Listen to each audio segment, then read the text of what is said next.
નમસ્કાર દર્શક મિત્રો, બોટાદ દસ્તક ન્યૂઝમાં આપનું હાર્દિક સ્વાગત છે અને હું છું એલડી મકવાણા. આપ જોઈ રહ્યા છો બોટાદ દસ્તક ન્યૂઝ. હવે પછીના સમાચાર વિગતવાર. ગઢડામાં એસીબીની સફળ ટ્રેપ, કપાસની ખરીદીમાં ગેરરીતિ આચરતા કમ્પ્યુટર ઓપરેટર અને ઝીન સંચાલક ઝડપાયા. બોટાદ જિલ્લાના ગઢડામાં એન્ટી કરપ્શન બ્યુરો એસીબીએ મોટી કાર્યવાહી કરી છે. સીસીઆઈના કોન્ટ્રાક્ટર બેઝ કમ્પ્યુટર ઓપરેટર અને ઝીન સંચાલકને લાંચ લેતા રંગે હાથ પકડ્યા છે. પકડાયેલા આરોપીમાં 25 વર્ષીય અકરમ અલી પટવારી સીસીઆઈમાં કોન્ટ્રાક્ટ બેઝ કોમ્પ્યુટર ઓપરેટર છે.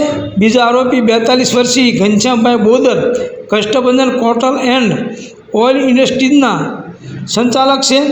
એસીબીએ સાણંદ પરડા રોડ સ્થિત Kashtbandhan cotton and oil industries ખાતે ડિકોય ટ્રેપ ગોઠવી હતી. આરોપીઓ કપાસની ખરીદીમાં ગેરરીતિ આચરતા હતા. તેઓ કપાસની વૈજ્ઞાનિક ચકાસણી કર્યા વિના જ તેને નબળી ગુણવત્તાનો ગણાવતા હતા. આરોપીઓ ખેડૂતોના કપાસનું વજન ઓછું બતાવી હેરાન કરતા હતા.